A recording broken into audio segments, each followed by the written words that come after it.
आज का video class 11th के फिजिक्स का होगा, जिसमें मैं क्लास 11th के फिजिक्स का motion in a straight line शुरू करूंगा। और motion in a straight line यह क्लास 11th के फिजिक्स का मैकेनिक्स के अंडर आने वाला पहला चैप्टर है।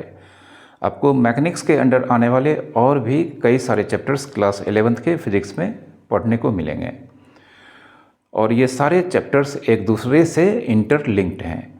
तो यह मैकेनिक्स का फर्स्ट चैप्टर आपके क्लास में आज हम शुरू करने वाले हैं और इसके अंडर जितने भी फैक्ट्स और पैरामीटर्स हम आपको आज के इस लेक्चर और आने वाले लेक्चर्स में बताएंगे, आप इसे अच्छे से समझेंगे और याद रखेंगे।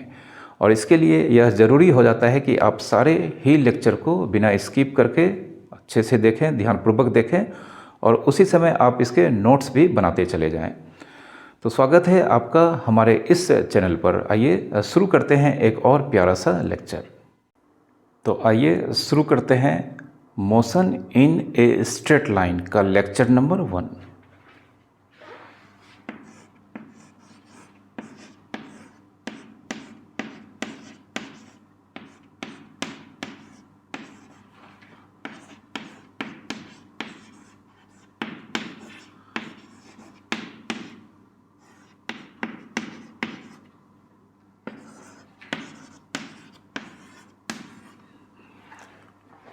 Motion in a straight line, कई सारे बुक्स में इसे motion in a one dimension या रेक्टिलिनियर मोशन के नाम से भी जाना जाता है।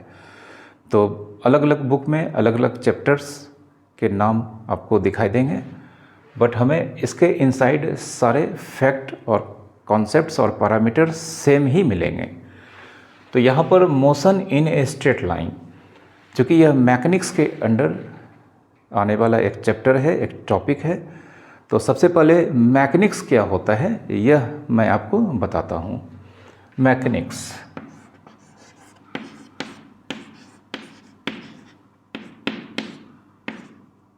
मैकेनिक्स मैकेनिक्स फिजिक्स का वह ब्रांच है जिसमें हम उन सारे ऑब्जेक्ट्स के बारे में स्टडी करते हैं जो या तो रेस्ट में होते हैं या मोशन में होते हैं, और साथ ही साथ रेस्ट और मोशन में होने के क्या कॉजेज हैं, इन सब के बारे में स्टडी करते हैं। ठीक है, मतलब कोई भी ऑब्जेक्ट अगर रेस्ट में है या कोई भी ऑब्जेक्ट अगर मोशन में है और रेस्ट और मोशन का क्या कॉजेज है, इन सब के बारे में जब हम स्टडी करते हैं तो यह फिजिक्स का जो ब्रांच है वह मैकेनिक्स कहलाता है। ठीक है, तो मैकेनिक्स को यहाँ पर 3 सेक्शन में डिवाइड किया गया है। ठीक है, मैकेनिक्स को यहाँ पर 3 डिफरेंट सेक्शंस में डिवाइड किया गया है। जो पहला सेक्शन है इसे स्टैटिक्स कहा जाता है। स्टैटिक्स में हम उन सारे ऑब्जेक्ट्स के बारे में स्टडी करते हैं जो या तो रेस्ट में होते हैं या जिनके ऊपर लगने वाला सारा एक्सटर्नल फोर्स या नेट फोर्स 0 होता है। ठीक है, वैसे ऑब्जेक्ट्स जो या तो कंप्लीटली रेस्ट में होते हैं या जिनके ऊपर लगने वाला नेट एक्सटर्नल फोर्स 0 होता है। तो यह इस तरह के सारे ऑब्जेक्ट्स को हम मैकेनिक्स के अंडर जिस सेक्शन में स्टडी करते हैं उसे स्टैटिक्स कहा जाता है। ठीक है, दूसरा है काइनेमेटिक्स।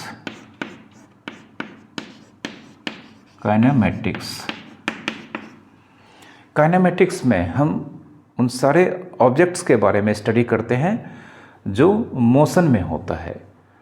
अब मोशन में होने का क्या कॉजेज है, इन कॉजेज को हम इग्नोर करके ऑब्जेक्ट के बारे में स्टडी करते हैं जो मोशन में होते हैं। मोशन के कॉजेज से हमें काइनेमेटिक्स के अंदर कोई भी लेना देना नहीं होता है। ठीक है, तो ये काइनेमेटिक्स हो गया। और तीसरा हो गया डायनामिक्स।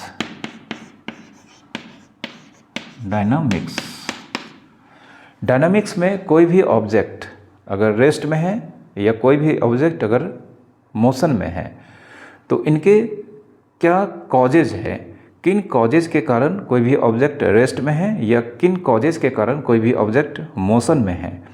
इन सब के बारे में हम मैकेनिक्स के अंडर जिस सबसेक्शन में स्टडी करते हैं उसे डायनामिक्स कहा जाता है। ठीक है, तो यह हमने आपको मैकेनिक्स और इसके सबसेक्शंस के बारे में एक संक्षेप में छोटा सा एक्सप्लेनेशन आपको बताया।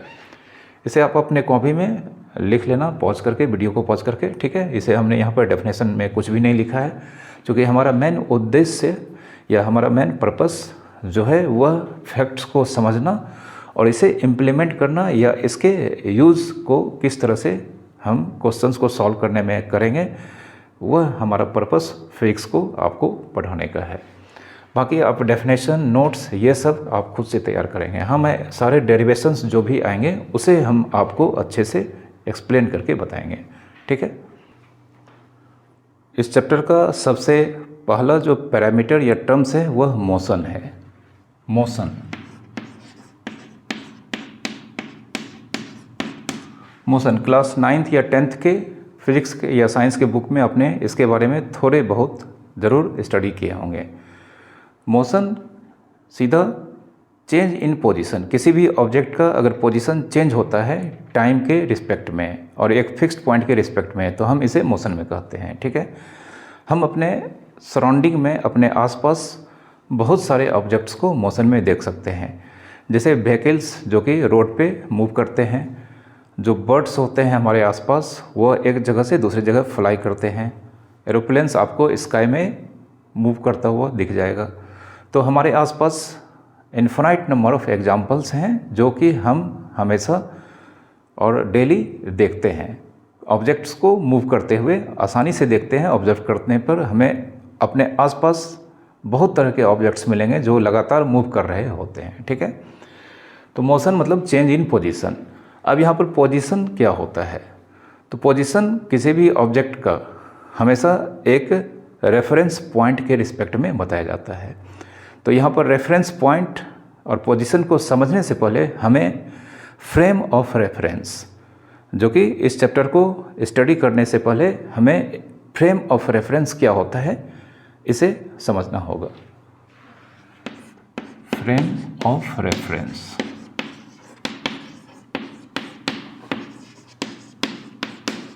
फ्रेम ऑफ रेफरेंस को रेफरेंस फ्रेम भी कहा जाता है। ठीक है,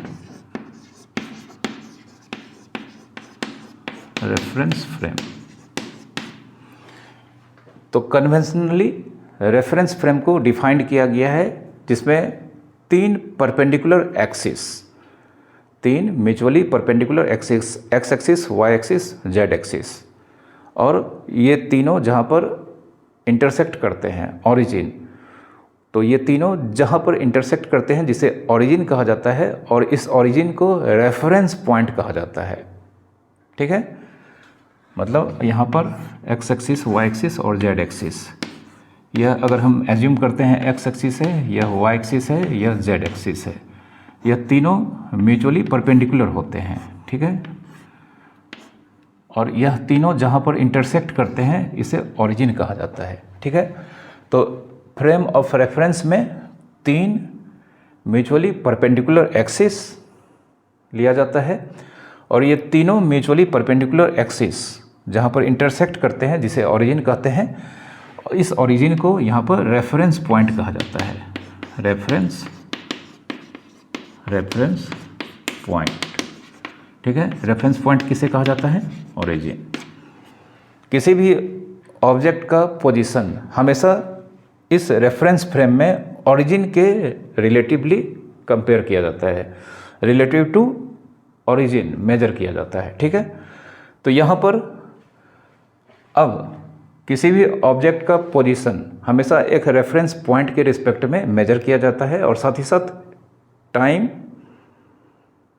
के रिस्पेक्ट में अगर पोजीशन चेंज कर रहा होता है तब हम बोलते हैं कि वह मोशन में है। तो यहाँ पर इस 3 एक्सिस के साथ साथ ओरिजिन, और इसमें अगर हम एक क्लॉक लगा देते हैं, यहाँ पर अगर हम एक क्लॉक लगा देते हैं, ठीक है, यह क्लॉक लगा देते हैं, क्लॉक, तो यह एक कंप्लीट, यह पूरा जो अरेंजमेंट है, यह पूरा अरेंजमेंट एक कंप्लीट रेफरेंस फ्रेम को रिप्रेजेंट करता है। यानी एक फ्रेम ऑफ रेफरेंस या रेफरेंस फ्रेम में 3 म्यूचुअली परपेंडिकुलर एक्सिस होगा, ठीक है। उसके बाद जो ओरिजिन है उसे रेफरेंस पॉइंट कहा जाता है, और टाइम को मेजर करने के लिए इसमें एक क्लॉक सेट किया जाता है, ठीक है। और ये क्लॉक जानते हैं जो समय होता है वह कभी भी रुकता नहीं है, ठीक है। तो इसमें यहाँ पर यह जो घड़ी होगा वह हम एक प्रॉपरली वर्क करने वाला जो क्लॉक होगा उसे रखेंगे। ऐसा नहीं कि किसी भी खराब या जो आपका स्क्रैप क्लॉक है उसे हम यहाँ लगाएंगे। यहाँ पर प्रॉपरली जो क्लॉक वर्क करेगा उसे हम यहाँ पर इसमें सेट करते हैं।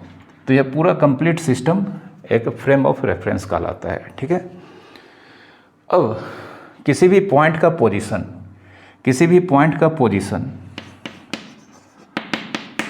Position of an object, point आपको बाद में बताएंगे इस चैप्टर में किसी भी ऑब्जेक्ट को हम पॉइंट ऑब्जेक्ट कहते हैं। तो position of an object represent किया जाता है कोऑर्डिनेट्स x, y, z से। किसी भी ऑब्जेक्ट का पोजीशन उसके कोऑर्डिनेट्स के वैल्यू से रिप्रेजेंट किया जाता है विथ रिस्पेक्ट टू ओरिजिन, ठीक है। तो अगर हम मान लेते हैं यह एक पॉइंट है P, यहाँ पर ऑब्जेक्ट है, तो इसका कोऑर्डिनेट x, y, z, ठीक है। तो यह ऑब्जेक्ट का पोजीशन x, y, z, ठीक है। जैसे यहाँ पर किसी ऑब्जेक्ट का पोजीशन है 2, 3, 5, ठीक है। तो किसी भी ऑब्जेक्ट का इस रेफरेंस पॉइंट जो कि फिक्स्ड होता है, फिक्स माना जाता है, तो इस फ्रेम ऑफ रेफरेंस में ओरिजिन के रिस्पेक्ट में किसी ऑब्जेक्ट का पोजीशन उसके कोऑर्डिनेट से डिनोट किया जाता है। तो हम जानते हैं यह पहला नंबर जो होता है यह x कोऑर्डिनेट का वैल्यू होता है, इसमें दूसरा नंबर जो होता है यह y कोऑर्डिनेट का वैल्यू होता है, और तीसरा नंबर जो होता है यह z कोऑर्डिनेट का वैल्यू होता है। तो अगर इन तीनों कोऑर्डिनेट्स में से किसी भी कोऑर्डिनेट्स का वैल्यू अगर टाइम के साथ, यहाँ पर जो क्लॉक लगा है इसमें जो टाइम स्पेंड होता है, तो टाइम के साथ अगर इन तीनों कोऑर्डिनेट में से कोई भी एक या एक से अधिक अगर चेंज होता है तो हम कहते हैं ऑब्जेक्ट का पोजीशन चेंज कर रहा है। यानी कि ऑब्जेक्ट का पोजीशन जब चेंज कर रहा होगा तो वह मोशन में कहलाएगा, ठीक है। तो यह फ्रेम ऑफ रेफरेंस इस चैप्टर को स्टडी करने के लिए यहाँ पर कन्वेंशनली डिसाइड किया गया है, डिफाइंड किया गया है, ठीक है। अब चूँकि हमारा चैप्टर का नाम motion in a straight line है, तो हम इसमें यहाँ पर अपने पोजीशन को किसी एक एक्सिस के अलोंग रखेंगे, जो मैं अब आपको बताने जा रहा हूँ।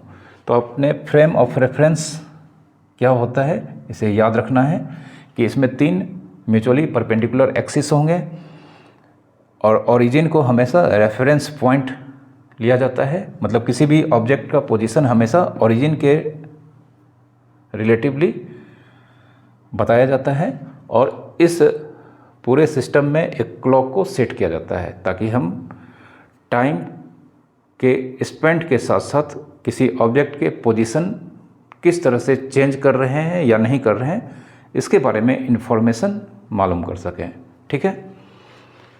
रेफरेंस फ्रेम समझ गए। अब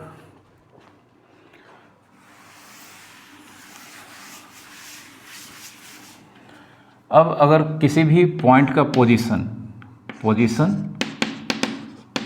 ऑफ एन ऑब्जेक्ट,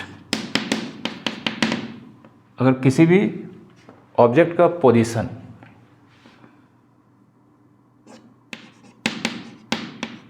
तीन कोऑर्डिनेट से बताया गया है, मतलब किसी भी ऑब्जेक्ट का पोजीशन में 3 कोऑर्डिनेट्स के वैल्यू दिए गए हैं, और अगर वह चेंज कर रहा है, अगर ये तीनों कोऑर्डिनेट्स में से कोई भी एक चेंज कर रहा है, ठीक है, तो इस कंडीशन में ऑब्जेक्ट का मूवमेंट मोशन इन स्पेस या मोशन इन 3 डायमेंशन कहलाता है।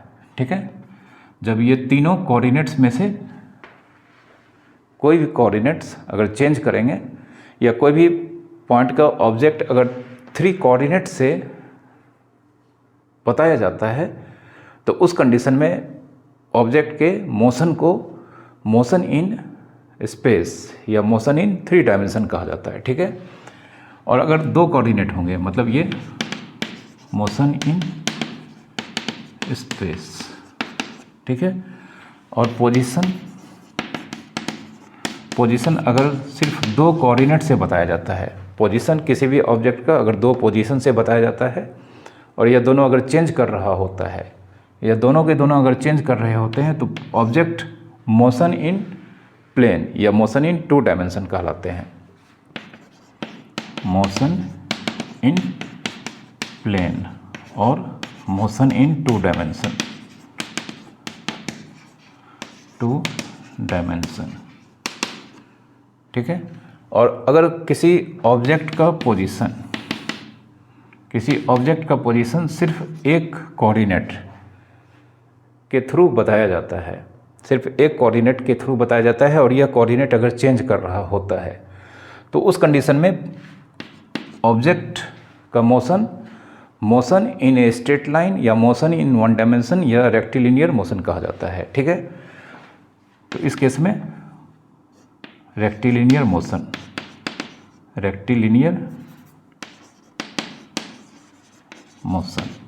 ऑब्जेक्ट का मोशन रेक्टिलिनियर मोशन कहलाता है जब हम उसके पोजीशन को मात्र एक कोऑर्डिनेट से, यानी कि इन 3 कोऑर्डिनेट में से सिर्फ एक कोऑर्डिनेट के वैल्यू से हम इसके पोजीशन को डिस्क्राइब करते हैं तो उस केस में ऑब्जेक्ट का मोशन रेक्टिलिनियर मोशन या मोशन इन स्ट्रेट लाइन या मोशन इन 1 डायमेंशन कहलाता है। ठीक है, तो चूंकि हमें यहाँ पर मोशन इन स्ट्रेट लाइन पढ़ना है तो इसमें हम जो भी ऑब्जेक्ट होगा उसका मोशन एक स्ट्रेट पथ पे होगा, कंप्लीटली एक स्ट्रेट पथ पे होगा, तो उसके पथ को हम या तो एक्स एक्सिस लेंगे या वाई एक्सिस लेंगे। अगर वह हॉरिजॉन्टली मूव कर रहा होगा तो उसके पथ को हम एज्यूम कर लेंगे कि वह एक्स एक्सिस के अलोंग मूव कर रहा है, यानी कि एक्स एक्सिस पे मूव कर रहा है या एक्स एक्सिस के पैरेलल मूव कर रहा है। और अगर वह वर्टिकली स्ट्रेट लाइन में मोशन में है तो हम उसके पथ को वाई एक्सिस एज्यूम करके चलेंगे। ठीक है, तो आपको याद रखना है कि इस केस में, इस चैप्टर में motion in a straight line का यह चैप्टर में या तो ऑब्जेक्ट का मोशन एक्स एक्सिस के अलोंग लिया जाएगा या वर्टिकली अगर मूव कर रहा होगा तो वह वाई एक्सिस लिया जाएगा। ठीक है, अब चूंकि हमारा chapter motion in straight line का है तो इसमें हम किसी भी ऑब्जेक्ट के मोशन को हमेशा या तो एक्स एक्सिस पे रखेंगे, यानी कि उसके पथ जिस स्ट्रेट पथ पर वह मूव कर रहा होगा उसे हम या तो एक्स एक्सिस एज्यूम करके चलेंगे अगर वह हॉरिजॉन्टली किसी सरफेस पे मूव कर रहा होगा, या हम वाई एक्सिस के अलोंग रखेंगे जब वह एक स्ट्रेट पथ पे वर्टिकली मूव कर रहा होगा। तो हमेशा आपको याद रखना है कि जब भी ऑब्जेक्ट किसी सरफेस पे स्ट्रेट पथ पे मूव करेगा तो हम उसके मूवमेंट को एक्स एक्सिस उसके पथ को लेकर चलेंगे, और अगर वो वर्टिकली मूव कर रहा होगा तो उसके पथ को हम वाई एक्सिस लेकर चलेंगे। और यहाँ पर हम उसके पोजीशन को या तो एक्स एक्सिस, चूँकि एक्स यहाँ पर अगर हम यहाँ पर एक्स एक्सिस को लेते हैं, मतलब अगर रेफरेंस फ्रेम में चूँकि motion in a straight line होता है तो इसमें किसी एक एक्सिस को ही हम यूज़ करते हैं किसी भी ऑब्जेक्ट के मोशन को डिस्क्राइब करने के लिए। तो यहाँ पर फिर से ओरिजिन जो कि रेफरेंस पॉइंट होता है, रेफरेंस पॉइंट होता है, तो यहाँ पे इस एक्स एक्सिस को हम ऑब्जेक्ट के मोशन के लिए यूज़ करेंगे, उसके पथ को एक्स एक्सिस के अलोंग लेंगे। मतलब उसके पथ को हम एक्स एक्सिस ही मानकर चलेंगे। अगर वह हॉरिजॉन्टली किसी सरफेस पे मूव कर रहा होगा, जैसे अगर हम इस चौक को छोड़ दें तो यह वर्टिकली मूव करेगा, तो इस केस में इसके पथ को हम वाई एक्सिस लेकर चलेंगे और इसके पोजीशन को हम वाई से रिप्रेजेंट करेंगे, वाई कोऑर्डिनेट से रिप्रेजेंट करेंगे। और हमने आपको ऑलरेडी बताया है कि इस केस में जब मोशन इन स्ट्रेट लाइन यानी कि रेक्टिलिनियर मोशन होगा तो यहाँ पर किसी भी ऑब्जेक्ट के पोजीशन को सिर्फ एक कोऑर्डिनेट एक्स से डिस्क्राइब किया जाएगा, जब वो एक्स एक्सिस के अलोंग उसके मोशन को हम लेंगे। और अगर हम वाई एक्सिस के अलोंग उसके मूवमेंट को लेंगे तो उस कंडीशन में भी एक कोऑर्डिनेट यानी कि वाई से हम उसके पोजीशन को डिस्क्राइब करेंगे। ठीक है, तो सबसे पहले हम यहाँ पर अब से इस चैप्टर में और इसके बाद वाले चैप्टर में भी जो हम ऑब्जेक्ट लेंगे उसे पॉइंट ऑब्जेक्ट कहा जाता है। मतलब अगर हम कोई भी ऑब्जेक्ट लेने जा रहे हैं ऑब्जेक्ट, तो इस चैप्टर में हम उसे पॉइंट ऑब्जेक्ट एज्यूम करके चलेंगे। ऐसा इसलिए कि कोई भी ऑब्जेक्ट जो हमारे आसपास होते हैं तो जो वह डिस्टेंस मूव करता है अपने पूरे लाइफ टाइम में, तो वह डिस्टेंस इस ऑब्जेक्ट के लेंथ के कंपैरेटिवली वेरी वेरी लार्ज होता है। या कह सकते हैं कि जो डिस्टेंस कोई भी ऑब्जेक्ट मूव करता है उसके रिस्पेक्ट में उसका साइज, ऑब्जेक्ट का साइज वेरी वेरी स्मॉल होता है। जैसे अगर कोई ट्रेन हावड़ा से दिल्ली तक जाती है तो हावड़ा से दिल्ली तक का डिस्टेंस अप्रॉक्स 1500 किलोमीटर होता है, और इस 1500 किलोमीटर के रिस्पेक्ट में अगर कोई भी ट्रेन जो कि हावड़ा से दिल्ली के लिए चलती है उसका लेंथ एक किलोमीटर के आसपास भी नहीं होता है। तो आप समझ सकते हैं कि उस 15 किलोमीटर के सामने जो ट्रेन वह डिस्टेंस ट्रेवल करती है उसका लेंथ नेग्लिजिबल लिया जाता है, मतलब नेग्लिजिबल होगा। तो इस तरह से हम उस ट्रेन को एक पॉइंट ऑब्जेक्ट एज्यूम करके चलेंगे, जबकि एक्चुअल में एक वह बहुत बड़ा ऑब्जेक्ट है। ठीक है, तो अब से हम यहाँ पर जब भी आपको ऑब्जेक्ट कहेंगे इस चैप्टर में तो आपको उस ऑब्जेक्ट को पॉइंट ऑब्जेक्ट मतलब एक पॉइंट का बना हुआ ऑब्जेक्ट मान के चलना है, क्योंकि ये ऑब्जेक्ट जो डिस्टेंस ट्रेवल करते हैं अपने पूरे लाइफ टाइम में, ये डिस्टेंस उस ऑब्जेक्ट के लेंथ के कंपैरेटिवली बहुत ही लार्ज होते हैं। ठीक है, तो ऐसा एजम्पशन यहाँ पर इस चैप्टर में लिया गया है कि ऑब्जेक्ट मीन्स पॉइंट ऑब्जेक्ट। ठीक है, तो आपको अब हम बार बार पॉइंट ऑब्जेक्ट नहीं कहेंगे, सिर्फ ऑब्जेक्ट कहेंगे। आपको समझना है कि ये ऑब्जेक्ट पॉइंट ऑब्जेक्ट को रिप्रेजेंट करता है। ओके, अब यहाँ पर पोजीशन ऑफ कोई भी पार्टिकल जो मूवमेंट जिसका हो रहा है यहाँ पर हॉरिजॉन्टली, यानी कि उसके पथ को हम लेंगे एक्स एक्सिस, वह एक्स एक्सिस पे मूव करेगा। तो हमने आपको रेफरेंस फ्रेम में बताया था कि किसी भी ऑब्जेक्ट का पोजीशन हमेशा ओरिजिन के रिलेटिवली मेजर किया जाता है, और जब मोशन इन स्ट्रेट लाइन होता है तो वह रेक्टिलिनियर मोशन कहलाता है, और उस केस में उसके पोजीशन को रिप्रेजेंट करने के लिए हमें सिंगल कोऑर्डिनेट यूज करने होते हैं। क्योंकि हमने यहाँ पर ऑब्जेक्ट के मूवमेंट को एक्स एक्सिस पे रखा है, तो यहाँ पर पोजीशन को हम रिप्रेजेंट करेंगे एक्स कोऑर्डिनेट से, यानी कि यहाँ पे पोजीशन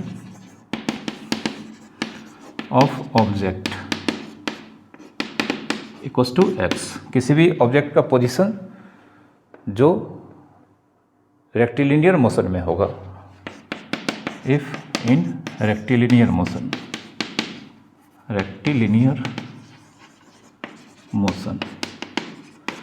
जब भी ऑब्जेक्ट रेक्टिलिनियर मोशन में होंगे और उसके मूवमेंट को, उसके मोशन को अगर हम एक्स एक्सिस के अलोंग रखते हैं, एक्स एक्सिस पे रखते हैं, उसके पथ को एक्स एक्सिस मान के चलते हैं, तो उसके पोजीशन को हम रिप्रेजेंट करेंगे एक्स के वैल्यू से।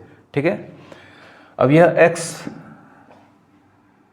यहाँ पर या तो ओरिजिन के राइट साइड होगा या ओरिजिन के लेफ्ट साइड होगा।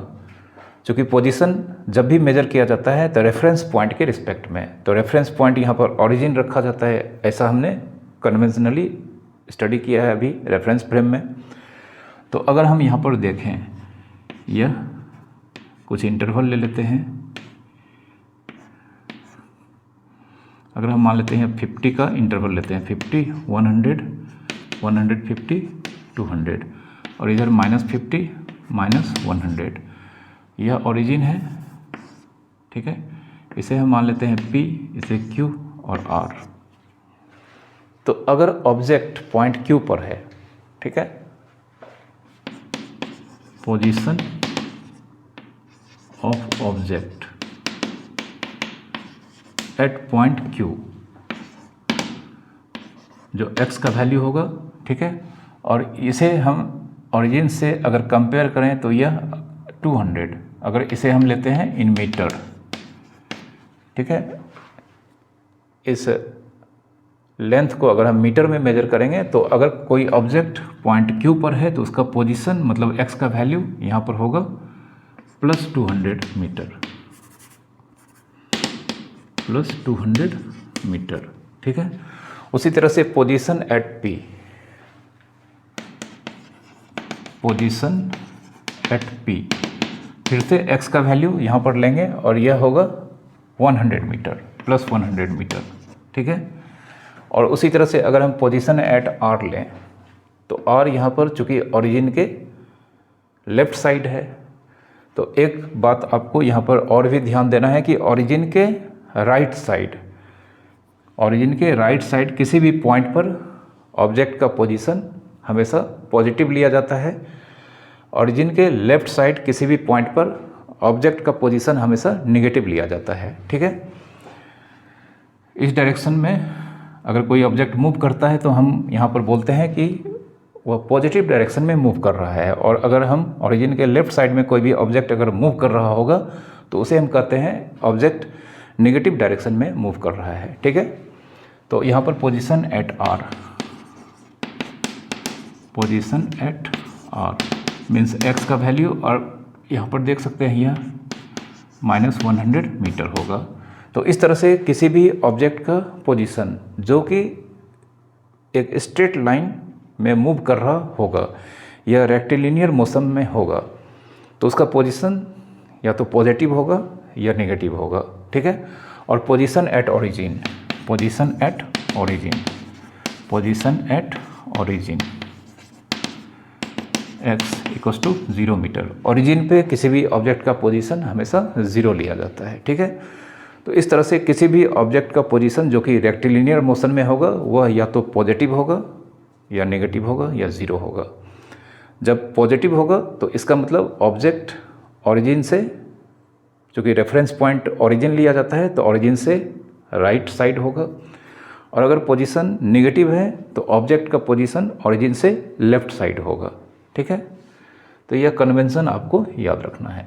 अब अगर ऑब्जेक्ट वर्टिकली मूव करेगा तो इस कंडीशन में इसके पोजीशन को हम किस तरह से डिस्क्राइब करेंगे बताते हैं आपको।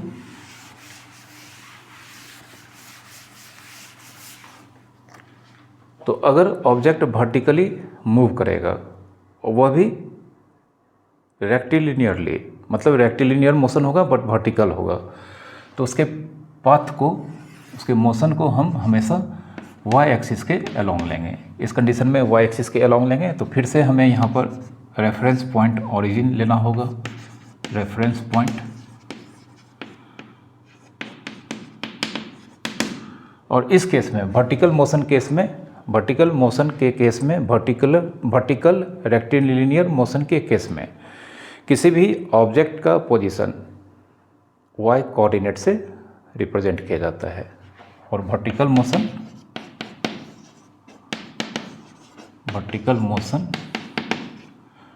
पोजीशन ऑफ ऑब्जेक्ट रिप्रेजेंट किया जाता है y कोऑर्डिनेट या वेरिएबल y से, क्योंकि इस केस में हम ऑब्जेक्ट के मोशन को y एक्सिस के अलोंग लेते हैं। जिस पथ पे ऑब्जेक्ट इस कंडीशन में मूव कर रहा होता है उस पथ को हम y एक्सिस एज ए पथ एज्यूम करके चलते हैं, ठीक है। जैसे यहाँ पर अगर हम फिर से इसे इस तरह से इंटरवल में डिवाइड कर दें 20, 40, 60 और यह मीटर में ले लेते हैं इन मीटर, नीचे इधर -20, -40 एंड -60, ठीक है।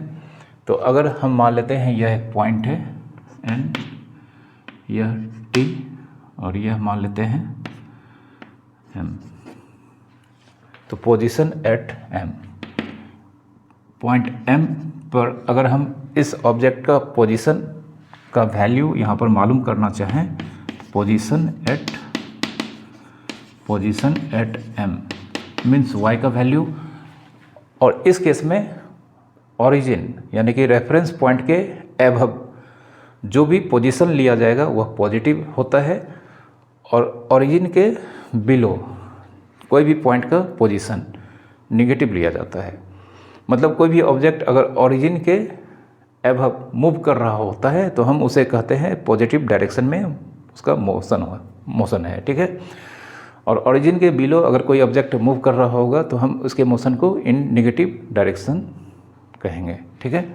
तो यहाँ पे position at M means y का वैल्यू हम देख सकते हैं यहाँ पर -40 मीटर होगा, ठीक है। उसी तरह से पोजीशन एट T, इसे यहाँ पर फिर से y = +60 मीटर, ठीक है। तो पोजीशन एट T पॉजिटिव लिया गया है चूँकि यह ओरिजिन के एबव है, और पोजीशन एट M नेगेटिव लिया गया है चूँकि यह ओरिजिन के बिलो है। तो इन तरह के ये सारे कन्वेंशंस आपको याद रखने होंगे, क्योंकि आगे इस चैप्टर में हमें बहुत सारे न्यूमेरिकल्स और बहुत सारे डेरिवेशंस स्टडी करने हैं। तो ये सारे कन्वेंशंस को हम किस तरह से लेकर चलेंगे, इसे आपको कन्वेंशनली जो भी हम यहाँ पर आपको रूल्स बताए हैं इसे आपको याद रखना होगा, ठीक है। अब हम आपको कोई भी ऑब्जेक्ट जो कि स्ट्रेट लाइन में मूव कर रहा होगा, कोई भी ऑब्जेक्ट जब स्ट्रेट लाइन में मूव कर रहा होगा तो डिस्टेंस जो वो ट्रेवल करता है यानी कि पथ लेंथ क्या होता है, ठीक है। तो यहाँ पर डिस्टेंस या इसे पथ लेंथ और डिस्टेंस ट्रेवर्स्ड,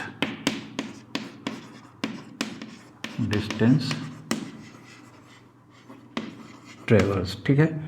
जनरली सिर्फ डिस्टेंस भी कहा जाता है, बट एक्चुअल नेम इसका पथ लेंथ और डिस्टेंस ट्रेवर्स्ड ये है, ठीक है। तो कोई भी ऑब्जेक्ट अगर रेक्टिलिनियर मोशन में है तो उसका जो डिस्टेंस ट्रेवल्ड होता है वह उस एक टाइम ड्यूरेशन में जो डिस्टेंस ट्रेवल्ड करता है कोई भी ऑब्जेक्ट वह उस टाइम ड्यूरेशन में उसके टोटल पथ के लेंथ को रिप्रेजेंट करता है, ठीक है। एक एग्जांपल से हम आपको समझाते हैं। जैसे अगर हम मान लेते हैं एक ऑब्जेक्ट है जो हॉरिजॉन्टली मूव कर रहा है। हॉरिजॉन्टली मूव कर रहा है मीन्स इसका मोशन का पथ हम एक्स एक्सिस लेते हैं, या एक्स एक्सिस लेते हैं या ओरिजिन है, या यहाँ पर कुछ इंटरवल्स हैं, ठीक है। यह हम ले लेते हैं 50, 100, 150, 200, 250 और इधर -50, -100, ठीक है। तो एक ऑब्जेक्ट है A, B, P। तो एक ऑब्जेक्ट है यहाँ पर मान लेते हैं इनिशियली A पर है, और यह A से स्टार्ट करता है मूवमेंट। तो A से स्टार्ट करता है, हम इसके मूवमेंट को चूँकि जानते हैं यह स्ट्रेट पथ पे मूव करेगा तो हम इसे ऊपर बनाते हैं, कुछ इस तरह से यह मूव करता है। A से यह स्टार्ट करता है यहाँ से यह स्टार्ट करता है, फिर यह फाइनली P तक पहुँचता है। P तक पहुँचने के बाद यह अपना A से इस एक्स एक्सिस पर इसका मूवमेंट होता है, ए से मूव करने के बाद यह पी तक पहुंचता है, पी तक पहुंचने के बाद यह अपना डायरेक्शन मूवमेंट का चेंज कर लेता है, मतलब रिटर्न हो जाता है पी से। पी पर पहुंचने के बाद यह अपने पथ को चेंज कर लेता है, मतलब पथ के डायरेक्शन को, मूवमेंट के डायरेक्शन को चेंज कर लेता है, पथ को चेंज नहीं करता है। ए से पी तक कोई ऑब्जेक्ट मूव करता है, पी पर पहुंचने के बाद वह अपने मोशन के डायरेक्शन को चेंज कर लेता है, मतलब पहले वह ओरिजिन के राइट साइड की ओर मूव कर रहा था, अब यह ओरिजिन की ओर मूव करेगा, मतलब इसने डायरेक्शन को चेंज कर लिया और अल्टीमेटली यह बी पर आकर रुक जाता है। ठीक है, तो यहाँ पर अगर हम आपसे पूछें कि इस ऑब्जेक्ट ने ए से बी तक के मूवमेंट में कितने डिस्टेंस ट्रेवल्ड किए हैं, तो डिस्टेंस ट्रेवल्ड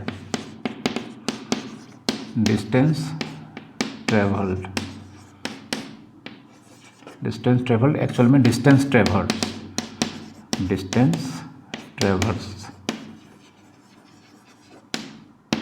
यह यहाँ पर पथ लेंथ के इक्वल होगा, पथ लेंथ। डिस्टेंस ट्रेवल्ड जो भी यहाँ पर पथ का लेंथ होगा उसके बराबर होगा। तो पथ का लेंथ हमें यहाँ से यहाँ तक, अब फिर यहाँ से यहाँ तक, टोटल पथ लेंथ यहाँ पर ए से पी और पी से बी।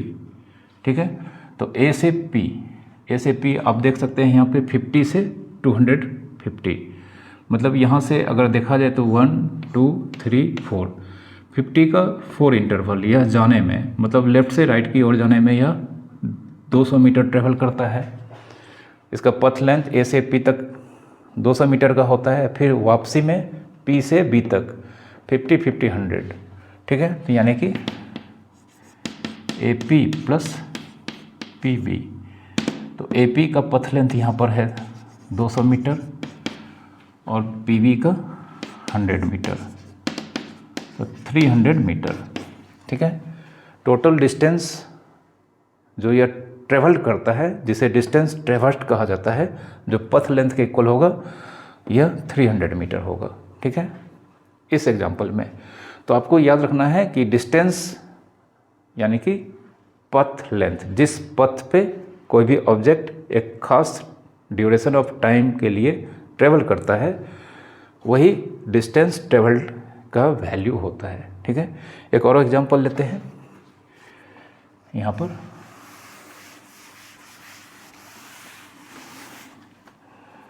जैसे हम फिर से एक्स एक्सिस ही लेते हैं, यह एक्स एक्सिस है, यह ओरिजिन है, यह इंटरवल है यहाँ पर। इस बार 10 कर लेते हैं, 10 20 30 40, और इधर -10 -20 -30, और यहाँ पे इन मीटर। ठीक है, डिस्टेंस यहाँ पर जो पोजीशन लिया जा रहा है वह मीटर में मेजर किया जा रहा है। ठीक है, तो एक ऑब्जेक्ट है, अगर हम मान लेते हैं यहाँ पर यह ए है, यह बी है, यह सी है, डी है, ई है। एक ऑब्जेक्ट अगर हम मान लेते हैं ए से चलना स्टार्ट करता है, ए से चलना स्टार्ट करता है और फिर वह बी की ओर जाता है। बी पर आने के बाद वह अपना मूवमेंट का डायरेक्शन चेंज कर लेता है। इसके बाद फिर यह इस डायरेक्शन में डी तक आता है। डी तक आने के बाद फिर यह अपना मूवमेंट का डायरेक्शन चेंज करके सी पर अल्टीमेटली आकर रुक जाता है। तो आप देख सकते हैं मूवमेंट कुछ इस तरह से है।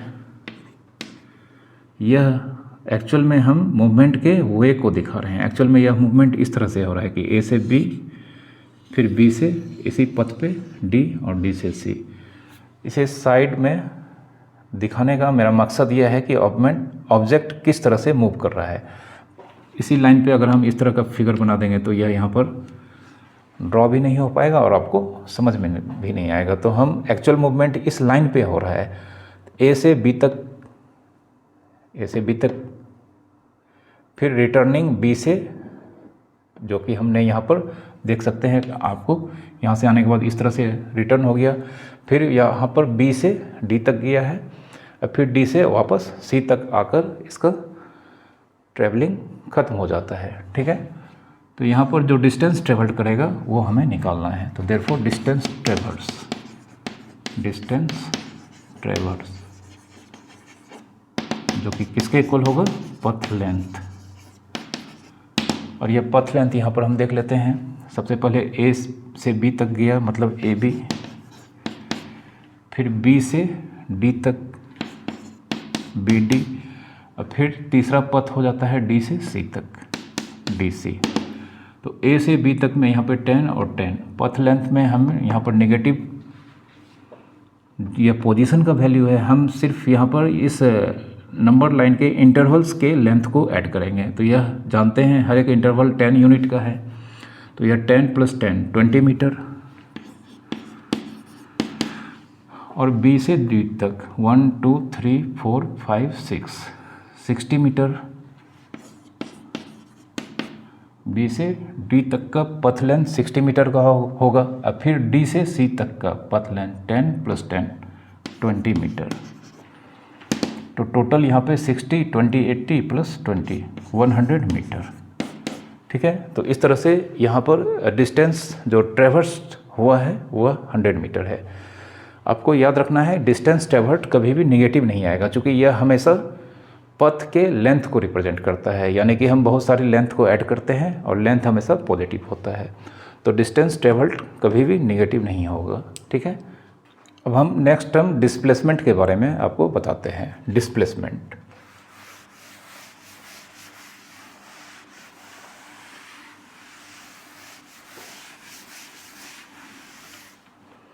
डिस्प्लेसमेंट से पहले हम यहाँ पर एक बार मोशन को डिफाइन कर देते हैं, क्योंकि अपने पोजीशंस के बारे में सब चीज़ जान लिया है।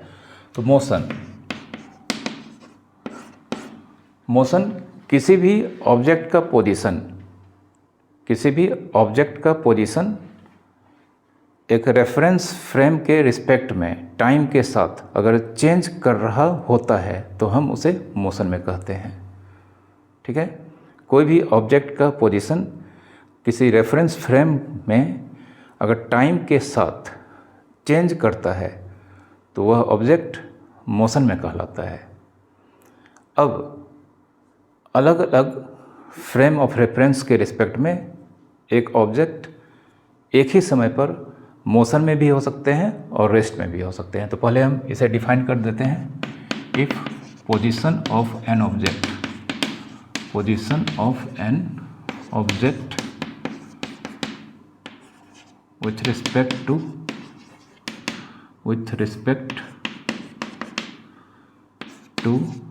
a reference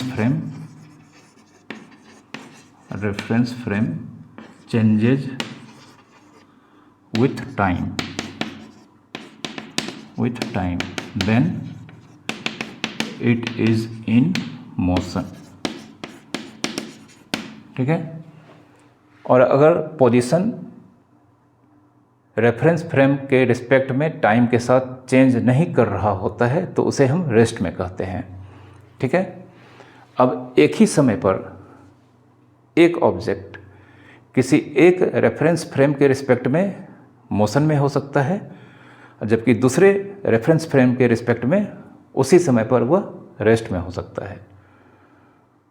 इसे हम एक एग्जांपल से आपको समझाते हैं। जैसे अगर हम मान लें यह एक कार है, ठीक है, यह एक कार है। इस कार के अंदर यहाँ पे 2 पर्सन बैठे हैं, एक बैठा हुआ है यहाँ पर और एक यहाँ पर ड्राइवर है। ठीक है, ये एक ड्राइवर है। ठीक है, और यहाँ पर एक ऑब्जर्वर है। यहाँ पर एक मान लेते हैं यह एक बिजली का खंभा है और यहाँ पर एक ऑब्जर्वर है, ठीक है। और यह कार अगर मूव कर रहा है इस डायरेक्शन में, यह एक हाईवे है स्ट्रेट जिस पर यह कार मूव कर रहा है। तो यहाँ पर यह जो ऑब्जर्वर ए है, तो ऑब्जर्वर ए चूँकि यह ग्राउंड पे है तो इस ग्राउंड के रिस्पेक्ट में इस कार का पोजीशन देखा जाए, इस ग्राउंड के रिस्पेक्ट में यानी कि इस ऑब्जर्वर ए के रिस्पेक्ट में इस कार का पोजीशन चेंज कर रहा है, क्योंकि यह कार इस डायरेक्शन में मूव कर रहा है। मूव करने के कारण यहाँ पर अगर हम यहीं पर मान लें ओरिजिन है, तो इस पथ पे, अगर इस पथ या इसके पैरेलल अगर यह कार मूव कर रहा है तो यहाँ पर इस कंडीशन में इस कार का पोजीशन अगर हम x लेते हैं तो यह लगातार टाइम के साथ चेंज कर रहा होगा, यानी कि यह कार इस ऑब्जर्वर A के रिस्पेक्ट में मोशन में होगा, मतलब इस ऑब्जर्वर A के फ्रेम के रिस्पेक्ट में यह मोशन में होगा। वही अगर हम इसका नाम जो ड्राइवर है, सॉरी इसका नाम अगर हम B रखें, जो कि फिर से एक आदमी है बट यह कार के इनसाइड है, कार के अंदर बैठा हुआ है, और इसके रिस्पेक्ट में मतलब इस कार के अंडर यह जो आदमी B है, यहीं पर अगर हम एक दूसरा फ्रेम ऑफ रेफरेंस लें या रेफरेंस फ्रेम लें तो इस आदमी B के रिस्पेक्ट में यह कार का पोजीशन चेंज नहीं कर रहा है, क्योंकि यह तो कार के अंदर है। अगर कार आगे जा रहा है तो यह आदमी भी तो आगे जा रहा है। तो यह आदमी जो कि इस कार के इनसाइड यहाँ पर बैठा हुआ है, अगर हम यहाँ पर एक दूसरा फ्रेम ऑफ रेफरेंस लेते हैं तो इस फ्रेम ऑफ रेफरेंस के रिस्पेक्ट में यह कार का पोजीशन चेंज नहीं कर रहा होता है टाइम के साथ। तो एक ही समय पे अगर आप देखें कि एक ही समय पे इस आदमी के फ्रेम के रिस्पेक्ट में कार का पोजीशन चेंज कर रहा है और उसी समय पर इस आदमी के फ्रेम के रिस्पेक्ट में इस कार का पोजीशन चेंज नहीं कर रहा है, तो यहाँ पर यह कार फ्रेम ए के रिस्पेक्ट में, मतलब इस आदमी के ए के रिस्पेक्ट में मोशन में है, जबकि इस आदमी बी के फ्रेम के रिस्पेक्ट में रेस्ट में है। तो हमने आपको बताया शुरू में ही कि एक ही समय पे एक ऑब्जेक्ट किसी एक फ्रेम के रिस्पेक्ट में रेस्ट में होंगे, जबकि एक दूसरे फ्रेम के रिस्पेक्ट में उसी समय पर मोशन में होंगे।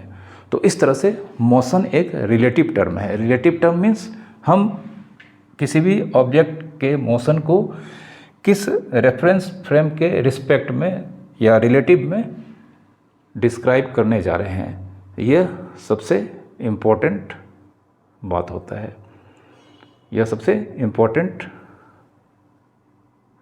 मतलब फैक्ट होता है कि हम इसके पोजीशन को किस फ्रेम के रिस्पेक्ट में रिलेटिवली मेजर करने जा रहे हैं। इस कार का पोजीशन अगर हम इस फ्रेम के रिलेटिवली मेजर करते हैं तो यह चेंज कर रहा होता है, उसी समय पे इस फ्रेम के रिस्पेक्ट में अगर हम इसके पोजीशन को जानना चाह रहे हैं तो यह चेंज नहीं कर रहा होता है। तो इस तरह से मोशन एक रिलेटिव टर्म है। तो आपको याद रखना है motion is a relative term, motion is a relative term, it depends on the reference frame. अब डिस्प्लेसमेंट को हम यहाँ पर डिफाइन करने जा रहे हैं।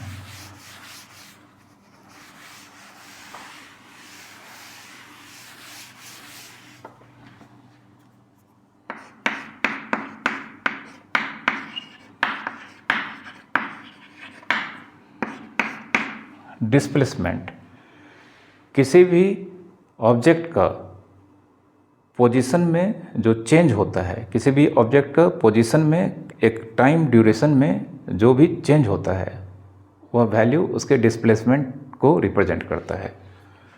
Means change in position for a duration of time interval, duration of time interval, change in position for a duration of time interval क्या कहलाता है? डिस्प्लेसमेंट कहलाता है। ठीक है, तो अगर हम मान लेते हैं, इसे एग्जांपल से समझाते हैं, लेकिन उससे पहले हम यहाँ पर कुछ सिंबल को यूज करेंगे। अगर हम मान लेते हैं at time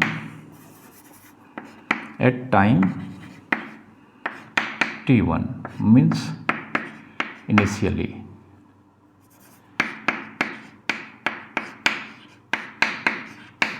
at time t1 means initially मतलब शुरू में। ठीक है, शुरू में जिस टाइम से रिप्रेजेंट किया जाता है उस टाइम को हम t1 से एक्सप्रेस करते हैं और ti भी बोला जाता है। मतलब T1 ही लिखेंगे, TI नहीं होता है, किसी किसी बुक में TI लिखा जाता है, तो इसे हम इग्नोर कर देते हैं। तो at time T1 position of object, इसे हम x1 लेते हैं और किसी किसी बुक में xi भी लिखा जाता है, ठीक है। एट टाइम T1 मतलब initially position of object x1 या xi, और इसे इनिशियल पोजीशन कहा जाता है, called initial position,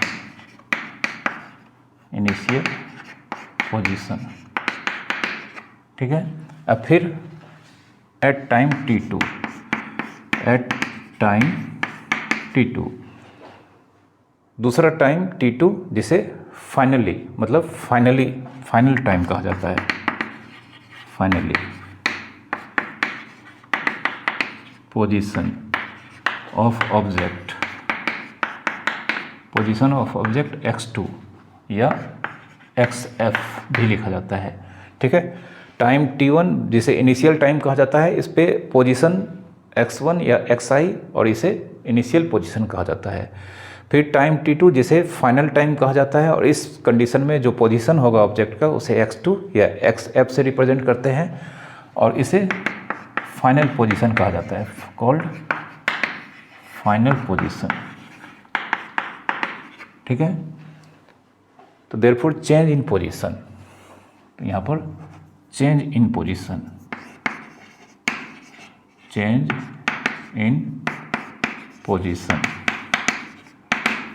change in position, किसी भी चीज़ का, किसी भी क्वांटिटी का चेंज निकालने के लिए हम उसे उसके फाइनल वैल्यू में उसके इनिशियल वैल्यू को सब्ट्रैक्ट करते हैं।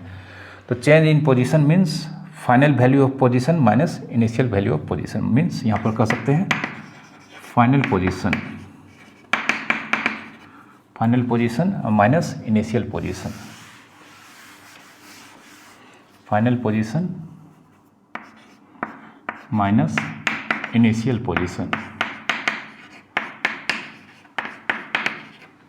Change in position means final position minus initial position. अब चेंज इन पोजीशन, पोजीशन को हम यहाँ पर या तो x से रिप्रेजेंट करते हैं या y से। तो अगर हम x से रिप्रेजेंट करेंगे पोजीशन को, तो यहाँ पे चेंज इन पोजीशन के लिए हम यहाँ पर जो सिंबल यूज़ करेंगे वो डेल्टा x होगा, that is delta x। Change in position हो गया यहाँ पर, या चेंज इन पोजीशन को रिप्रेजेंट करता है, change in position means x, ठीक है, डेल्टा x। और फाइनल पोजीशन को हमने x2 लिया है, x2 माइनस इनिशियल पोजीशन को x1 लिया है, x1, और अगर हम f लेंगे और i लेंगे तो xf माइनस xi, ठीक है। तो change in position means delta x means x2 minus x1, और चेंज इन पोजीशन डिस्प्लेसमेंट कहलाता है। तो यहाँ पर डिस्प्लेसमेंट आपका क्या हो गया, देयरफॉर डिस्प्लेसमेंट, डिस्प्लेसमेंट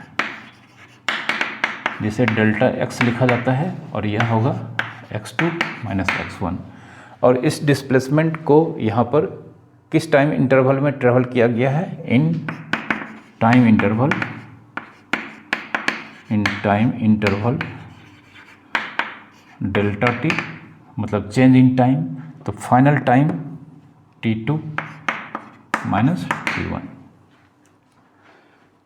ठीक है। टाइम इंटरवल, जिस टाइम इंटरवल में यह डिस्प्लेसमेंट यहाँ पर होगा, मतलब जिस टाइम इंटरवल में यह चेंज इन पोजीशन देखने को मिला है, उस टाइम इंटरवल को यहाँ पर रिप्रेजेंट करेंगे डेल्टा t से, और यह final time minus initial time के वैल्यू को रिप्रेजेंट करता है, ठीक है। एग्जाम्पल से इन सारे सिम्बॉल्स के मीनिंग हम यहाँ पर आपको बताने जा रहे हैं। तो एग्जाम्पल को आप यहाँ पर गौर से देखेंगे।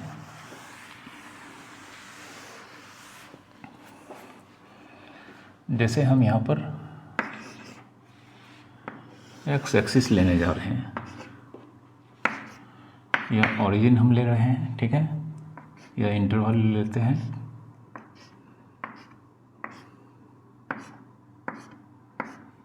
या 20 का इंटरवल लेते हैं, 20, 40, 60, 80, 100।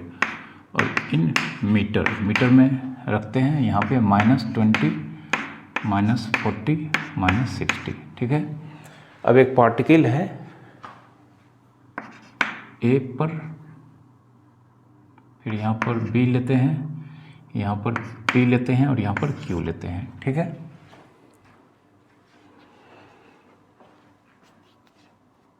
तो यहाँ पर हम पार्टिकल का डिस्प्लेसमेंट जानना चाहते हैं जब यह ए से पी तक, जब यह ए से पी तक आता है।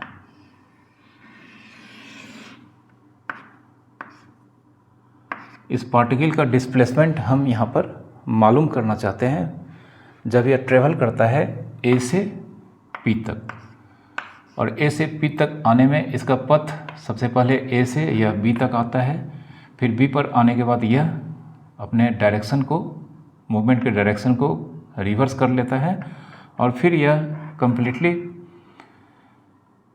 कंटिन्यूसली चलता रहता है और पी पर आकर यह रुक जाता है, ठीक है। तो यहाँ पर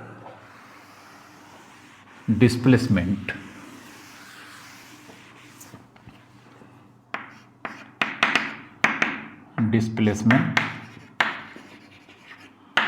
ड्यूरिंग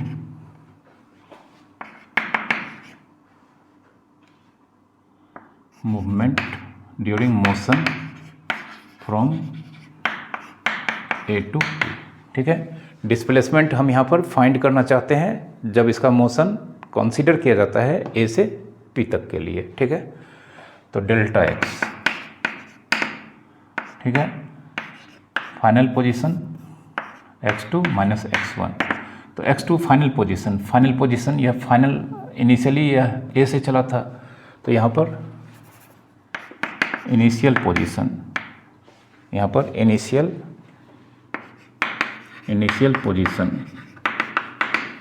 पोजीशन मतलब x1, और यह पोजीशन एट ए मतलब OA होगा, OA, और यह दिख सकता है कितना होगा इसका वैल्यू +40 मीटर। और फाइनल पोजीशन, इसका फाइनल पोजीशन कहाँ पर है, P पर है। तो फाइनल पोजीशन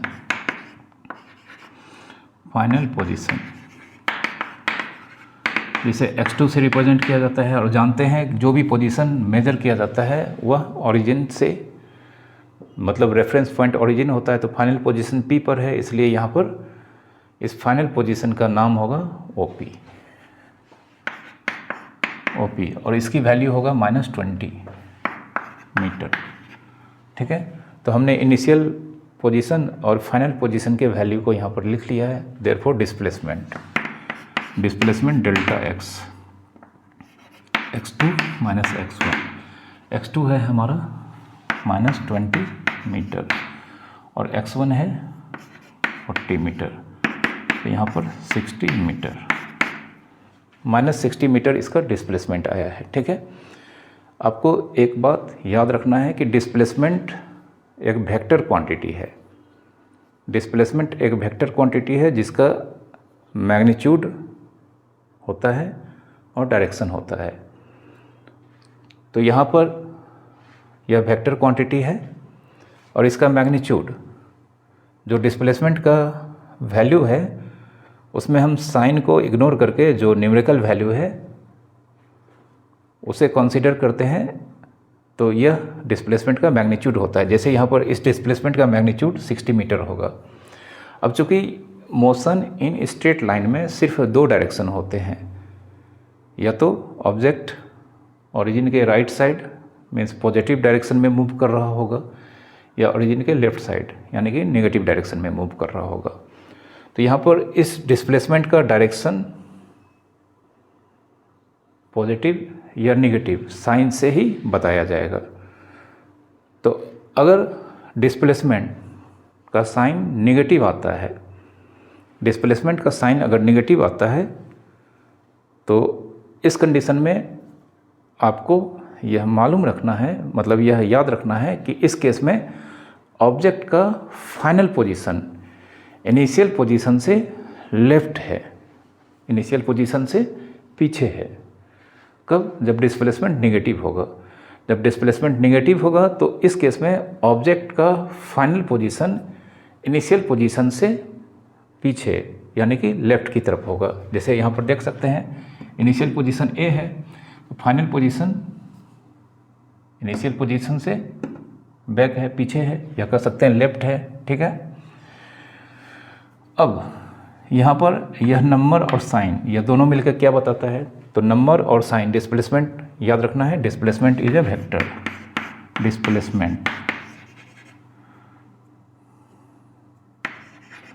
डिस्प्लेसमेंट क्या है? वेक्टर क्वांटिटी है। ठीक है। डिस्प्लेसमेंट वेक्टर क्वांटिटी है, इसका मैग्नीट्यूड और डायरेक्शन होता है। मोशन इन वन डायमेंशन में इसका डायरेक्शन प्लस और माइनस साइन से बताया जाता है। ठीक है। और जो न्यूमेरिकल वैल्यू होता है वह डिस्प्लेसमेंट के मैग्नीट्यूड को रिप्रेजेंट करता है। जब डिस्प्लेसमेंट नेगेटिव होगा तो यह आपको याद रखना है, जब भी डिस्प्लेसमेंट नेगेटिव होगा तो ऑब्जेक्ट का फाइनल पोजीशन हमेशा, अगर हॉरिजॉन्टल एक्सिस पे मूव कर रहा है ऑब्जेक्ट यानी कि एक्स एक्सिस पे, तो ऑब्जेक्ट का फाइनल पोजीशन हमेशा इनिशियल पोजीशन से लेफ्ट साइड में होगा। और अगर डिस्प्लेसमेंट पॉजिटिव है तो ऑब्जेक्ट का फाइनल पोजीशन हमेशा इनिशियल पोजीशन से राइट होगा। ठीक है। ये आपको याद रखना है। तो डिस्प्लेसमेंट किसी भी बॉडी का यह इंफॉर्मेशन देता है कि उस बॉडी से, मतलब उस बॉडी के इनिशियल पोजीशन से ऑब्जेक्ट किस डायरेक्शन में है और कितनी दूर है। जैसे यहाँ पे -60 मीटर का मतलब हो गया कि ऑब्जेक्ट इनिशियल पोजीशन से 60 मीटर की डिस्टेंस पे है, और माइनस मतलब लेफ्ट डायरेक्शन में है। आप देख सकते हैं यहाँ पर इनिशियल पोजीशन ए से 60 मीटर, तो हम जानते हैं यहाँ पर हर एक इंटरवल 20 मीटर का है। यह 1 2 3, मतलब ए से यह 3 इंटरवल दूर, मतलब 60 मीटर की दूरी पे है। और नेगेटिव साइन यह बताता है कि यहाँ पर जो ऑब्जेक्ट है फाइनली वह इनिशियल पोजीशन से बैक, मतलब लेफ्ट साइड में है। अगर यह डिस्प्लेसमेंट पॉजिटिव होता है तो यह ऑब्जेक्ट का फाइनल पोजीशन इनिशियल पोजीशन से राइट डायरेक्शन में होता है। ठीक है। तो डिस्प्लेसमेंट हमेशा किसी भी ऑब्जेक्ट का एग्जैक्ट लोकेशन बताता है इनिशियल पोजीशन से। ठीक है। एक और एग्जांपल लेते हैं।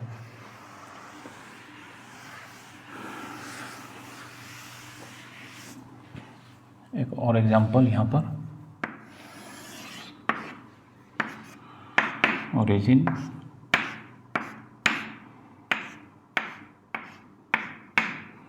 इस बार हम 10 का इंटरवल लेते हैं, -10 -20 -30 -40। यहाँ पे 10 20 30 40 50 एक्स एक्सिस। और ऑब्जेक्ट मान लेते हैं ए है, बी है, सी है, डी ए बी। तो ऑब्जेक्ट कुछ इस तरह से, ऑब्जेक्ट का मोशन कुछ इस तरह से है। ए से यह अपना जर्नी स्टार्ट करता है, फिर सी तक आता है, फिर इस तरह से ई तक आके रुक जाता है।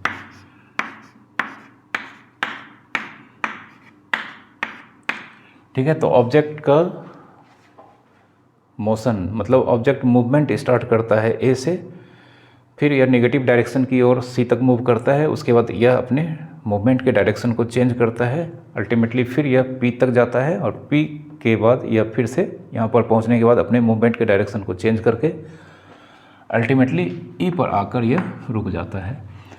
तो इस बार हमें फिर से डिस्प्लेसमेंट क्वेश्चन यहाँ पे बोल रहा है, find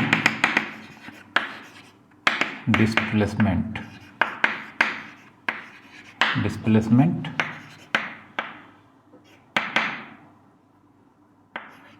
from A to E. ठीक है। ए से ई तक, ए से ई तक ट्रेवल करने में, मतलब A to C to P to E. क्योंकि हम जानते हैं ए से सी, सी से अगर यह जाता है तब भी रास्ते में ई होता है, और अल्टीमेटली फिर लौट के आता है तब भी ई होता है। तो हमें वह पथ लेना है जो ए से सी, फिर सी से पी और पी से ई, ठीक है। मतलब ई से जाने के बाद फिर से वापस ई पर आता है, तो इस पथ को हमें यहाँ पर कंसीडर करना है और हमें डिस्प्लेसमेंट निकालना है। दूसरा distance travelled, distance traversed during this journey, ठीक है। इस जर्नी में जो डिस्टेंस ट्रेवल्ड किया जाता है उसे भी हमें यहाँ पर फाइंड करना है। तो यहाँ पर displacement, displacement means delta x, मतलब x2 माइनस x1। तो x2 मतलब फाइनल पोजीशन, फाइनल पोजीशन देख सकते हैं यहाँ पर E पे है, इसे हम OE लिखेंगे। अब माइनस इनिशियल पोजीशन हम देख सकते हैं A पर है, तो इसे OA लिखेंगे। अब OE चूँकि E ओरिजिन के राइट साइड है और यह यहाँ पर हम यहाँ पर लिख देते हैं इन मीटर। तो इनिशियल पोजीशन 30 मीटर है, माइनस फाइनल पोजीशन यहाँ पर -10 मीटर है, तो माइनस -10 मीन्स 40 मीटर। तो इस बार डिस्प्लेसमेंट पॉजिटिव आया है। तो कहने का मतलब इस बार ऑब्जेक्ट का फाइनल पोजीशन इनिशियल पोजीशन से राइट डायरेक्शन में होगा। ऑब्जेक्ट फाइनली इनिशियल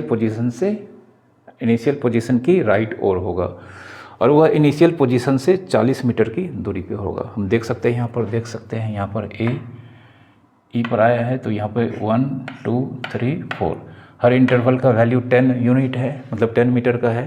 तो ए से यहाँ पर 4 यूनिट की दूरी पर और ए से राइट डायरेक्शन में, ए से राइट साइड फाइनल पोजीशन ई पर ऑब्जेक्ट यहाँ पर है।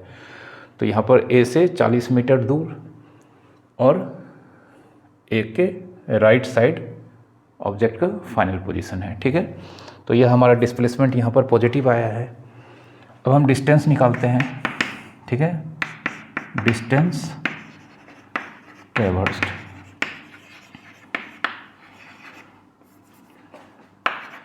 डिस्टेंस ट्रेवर्स मीन्स पथ लेंथ, ठीक है। पथ लेंथ हमें यहाँ पर टोटल पथ के लेंथ को ऐड करना है। तो यह ए से सी तक में यहाँ पर 1 2 3 यूनिट मीन्स 30 मीटर और फिर सी से पी तक मतलब 1 2 3 4 5 6 7 8 9 मतलब 90 मीटर, इसे ओरिजिन लिख देते हैं। और फिर से यहाँ पर P से E तक आने में 1 2 मतलब 20 मीटर, ठीक है। तो इस तरह से है, यहाँ पर इन तीनों को ऐड करेंगे तो 90 + 30 120 + 20 140 मीटर। तो यहाँ पर डिस्टेंस ट्रेवल्ड का वैल्यू 140 मीटर आया है, ठीक है। एक बात आपको याद रखना है कि डिस्टेंस ट्रेवल्ड डिस्प्लेसमेंट से कभी भी छोटा नहीं होगा। डिस्टेंस ट्रेवल्ड का वैल्यू हमेशा डिस्प्लेसमेंट के या तो इक्वल होगा या उससे हमेशा ग्रेटर होगा। ये आगे 1-2 एग्जाम्पल के बाद हमें यहाँ पर ये सब मालूम हो जाएगा, ठीक है। तो इस केस में हम देख सकते हैं कि जो डिस्प्लेसमेंट है 40 मीटर और डिस्टेंस ट्रेवल्ड से बहुत ही छोटा है, ठीक है। तो डिस्प्लेसमेंट जो होता है वह 2 पॉइंट के बीच शॉर्टेस्ट डिस्टेंस को रिप्रेजेंट करता है।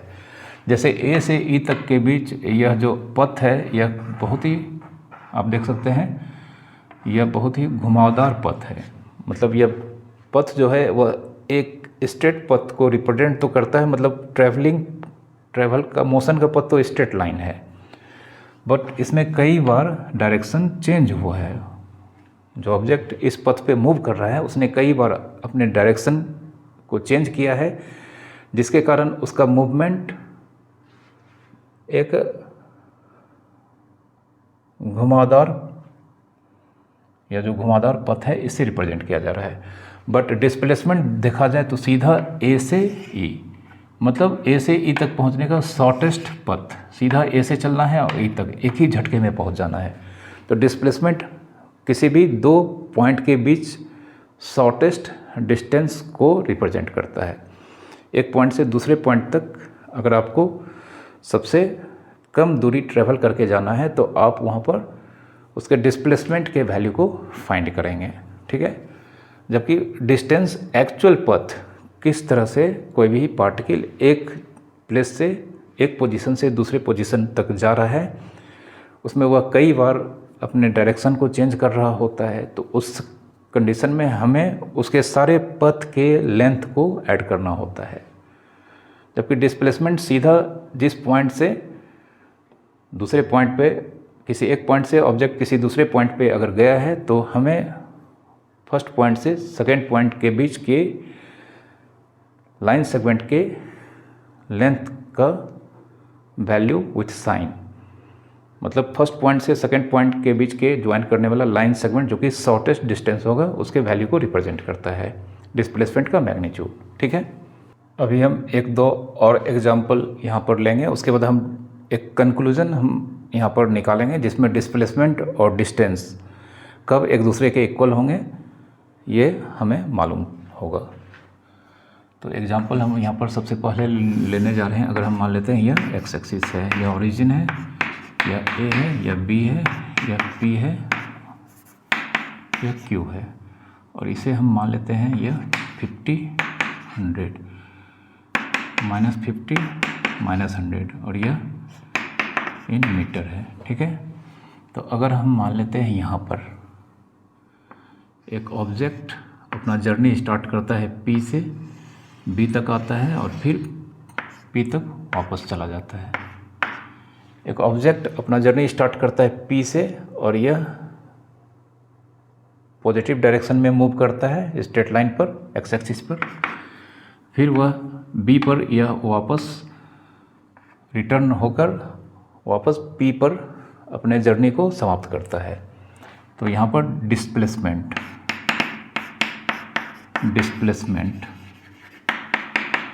डेल्टा एक्स, यहाँ पे x2 minus x1 means final position minus initial position.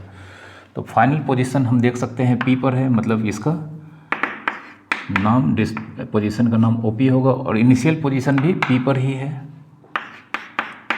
तो यहाँ पर OP माइनस OP 0। तो हम देख सकते हैं यहाँ पर डिस्प्लेसमेंट का वैल्यू 0 आया है, जबकि ऑब्जेक्ट का यहाँ पर मूवमेंट हुआ है। ऑब्जेक्ट तो मोशन में था, फिर भी डिस्प्लेसमेंट 0 मीटर आया है।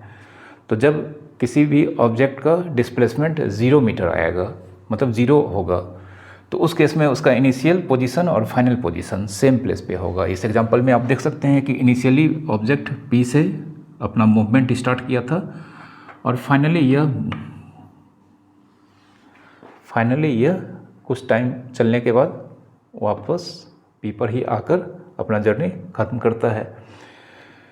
तो कंक्लूजन यह निकलता है कि जब भी किसी भी ऑब्जेक्ट का डिस्प्लेसमेंट 0 होगा तो उस केस में उस ऑब्जेक्ट का initial position and final position क्या होगा, सेम होगा। That is if delta X 0 implies x2 equals to x1, ये आपको याद रखना है। और इस केस में डिस्टेंस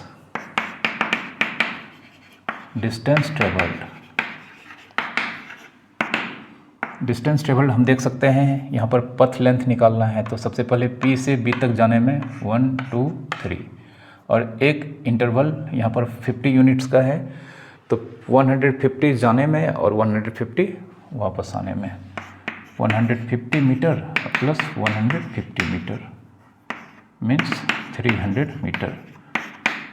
तो हम देख सकते हैं डिस्प्लेसमेंट यहाँ पर 0 है बट डिस्टेंस ट्रेवल्ड यहाँ पर 0 नहीं है। जब भी ऑब्जेक्ट मोशन में होगा तो उसका डिस्टेंस ट्रेवल्ड या डिस्टेंस ट्रेवर्स्ड कभी भी 0 नहीं होगा, ठीक है। तो अभी तक जो हमने डिस्टेंस निकाला हुआ पॉजिटिव ही आ रहा था, ठीक है। तो डिस्टेंस ट्रेवल्ड कभी भी 0 नहीं हो सकता है, ठीक है, क्योंकि यह पथ लेंथ को रिप्रेजेंट करता है। तो यह एक स्पेशल केस था। अब एक दूसरा केस देखते हैं।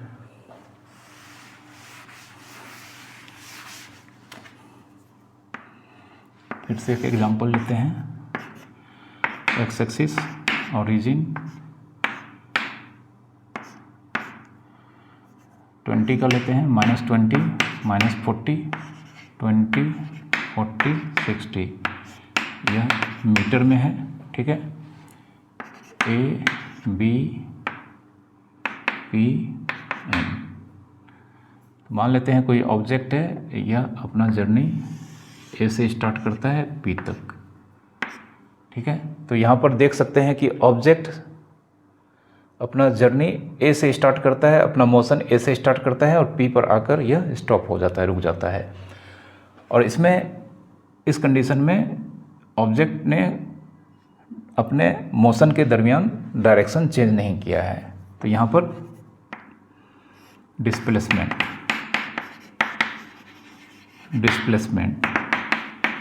Delta x, x2 minus x1, तो फाइनल पोजीशन P पर है, मतलब OP, और इनिशियल पोजीशन A पर है, माइनस OA। तो OP यहाँ पर 40 मीटर और OA यहाँ पर -40 मीटर,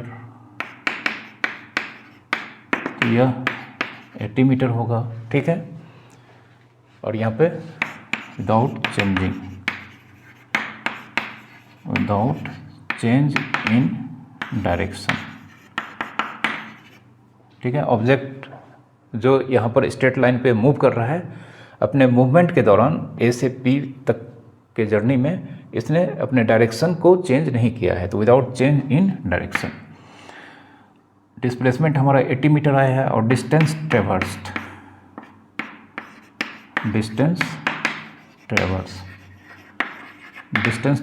मीन्स पथ लेंथ, तो यहाँ से A से O तक 40 मीटर और O से P तक 40 meter plus 40 meter means 80 meter. तो कंक्लूजन यहाँ पर यह निकला है कि जब भी ऑब्जेक्ट किसी स्ट्रेट पथ पे मूव करता है और अपने मूवमेंट के दौरान अगर वह डायरेक्शन चेंज नहीं करता है, तो उस केस में डिस्प्लेसमेंट का मैग्नीट्यूड और डिस्टेंस इक्वल्स होता है, ठीक है। नेगेटिव डायरेक्शन के केस में भी ऐसा ही होगा। तो एक नेगेटिव का डायरेक्शन का भी हम क्वेश्चन ले लेते हैं। यह एक्स एक्सिस लेते हैं, यह ओरिजिन, यह पी क्यू, यह एन, और यह 50 का लेते हैं, 50, 100, -50, -100, और यह इन मीटर, ठीक है। और इस बार अगर हम मान लेते हैं यहाँ पर,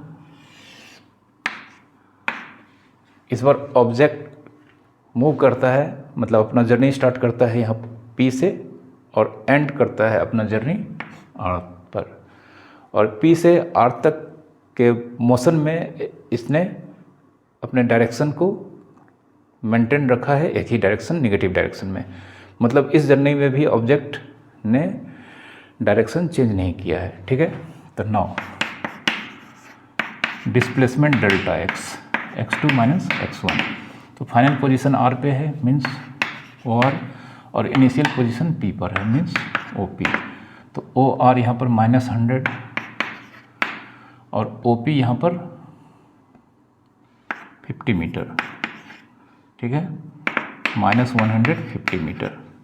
डिस्प्लेसमेंट यहाँ पर दिख रहा है, -150 मीटर आया है, ठीक है, -150 मीटर। और डिस्टेंस यहाँ पर डिस्टेंस ट्रेवर्स्ड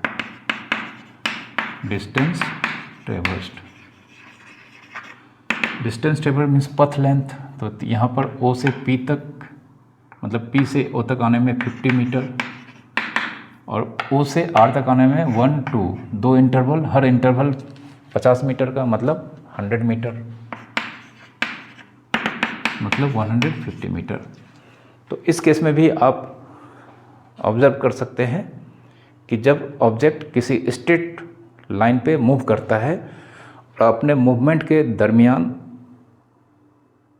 वह डायरेक्शन को चेंज नहीं करता है, लगातार एक ही डायरेक्शन में मूव कर रहा होता है, तो उस केस में डिस्प्लेसमेंट का मैग्नीट्यूड और डिस्टेंस आपस में इक्वल्स होते हैं। यहाँ पे डिस्प्लेसमेंट का मैग्नीट्यूड, चूँकि यह माइनस इसके डायरेक्शन को रिप्रेजेंट कर रहा है, तो यहाँ पर डिस्प्लेसमेंट का मैग्नीट्यूड 150 मीटर होगा, और डिस्टेंस का मैग्नीट्यूड, डिस्टेंस तो हमेशा पॉजिटिव ही होता है, तो आप देख सकते हैं डिस्टेंस इक्वल्स टू डिस्प्लेसमेंट। तो therefore when object moves on straight line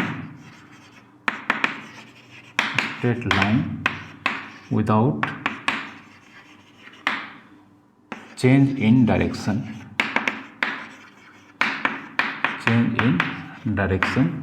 then